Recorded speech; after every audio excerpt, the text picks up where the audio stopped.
আজ 10ই ডিসেম্বর 1971 সালের এই দিনে দেশের বিভিন্ন জেলা পাকিস্তানি হানাদার বাহিনীর কবল থেকে মুক্ত হয়। এদিন বীর মুক্তিযোদ্ধাদের প্রাণপণ লড়াই আর মুক্তিকামী জনগণের দুর্বার প্রতিরোধে পাক হানাদার বাহিনী পিছু হটতে বাধ্য হয়। স্বাধীনতার বিজয় পতাকা ওড়ে বাংলার আকাশে। বিস্তারিত ডেস্ক রিপোর্টে। 1971 সালের 10 ডিসেম্বর মুক্তিযোদ্ধা ও যৌথ বাহিনীর দুর্দমনীয় বীরত্বে মুক্তির স্বাদ গ্রহণ করেন কয়েক জেলার বাসিন্দারা। এই দিনে বিনা যুদ্ধে পাক হানাদার বাহিনী মুক্ত হয়েছিল ময়মনসিংহ জেলা। তৎকালীন ঢালু যুব শিবির ঢালু ক্যাম্পের প্রধান আলহাজ অধ্যক্ষ মতিউর রহমানের নেতৃত্বে মুক্তি বাহিনী ও মিত্র বাহিনীর তৎকালীন ব্রিগেডিয়ার শিন সিং বাবাজির নেতৃত্বে মিত্র বাহিনীর সম্মিলিত দল বিজয় পতাকা উড়িয়ে প্রবেশ করেন মুক্ত ময়মনসিংহ জেলা শহরে।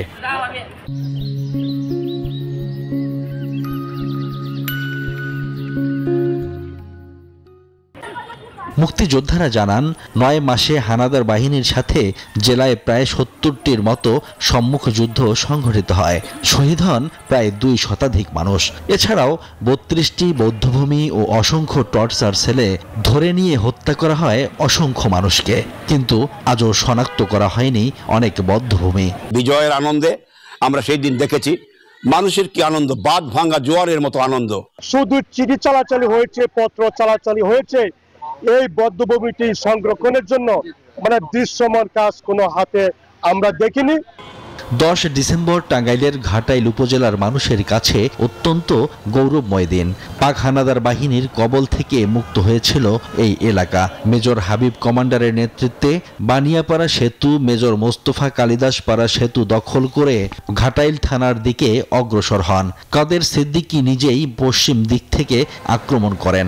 এই যুদ্ধে 50 জন পাক হানাদার নিহত এবং 150 জন বন্দী হয়। 10 তারিখ ভোর থেকে 10টা-11টার মধ্যে আমরা ঘাটাইল থানা মুক্ত করি, স্বাধীনতা লাভ করি। তারপর আমরা চলে যাই টাঙ্গাইল। 9 তারিখ রাত্রি 8টা থেকে আমরা অবস্থান নিলাম এবং ওইখান থেকে গোলাগুলি করতে বেশি গোলাগুলি করতে আস্তে আস্তে এর মধ্যে বিভিন্ন কোম্পানি আগে আসলো। আমরা এসব থানায় প্রচার পরিচালনা করলাম।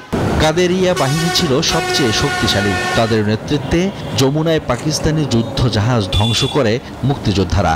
কবজা করে প্রায় 21 কোটি টাকার আধুনিক অস্ত্র ও গোলা বারুদ। আমরা ওখানে যখন যুদ্ধ শেষ করে এদিকে আসলাম, এসে দেখি যে ঘাটাইল আমাদের পতাকা পথ করে উঠতেছে।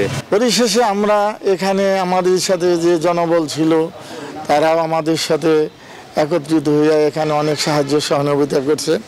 রক্তক্ষয়ী সংঘর্ষের পর মুক্তিযোদ্ধাদের সামনে অসহায় হয়ে পড়ে দিশেহারা পাক হানাদার বাহিনী। অবশেষে আত্মসমর্পণের মধ্য দিয়ে শত্রুমুক্ত হয় মাদারীপুর। এই দিনে সমাদদার এলাকায় একটানা 36 ঘন্টা যুদ্ধের পর বিজয়ের পতাকা উড়ে পুরো এলাকা জুড়ে। হাজারো মানুষ স্লোগানে রাস্তায় নেমে আসে।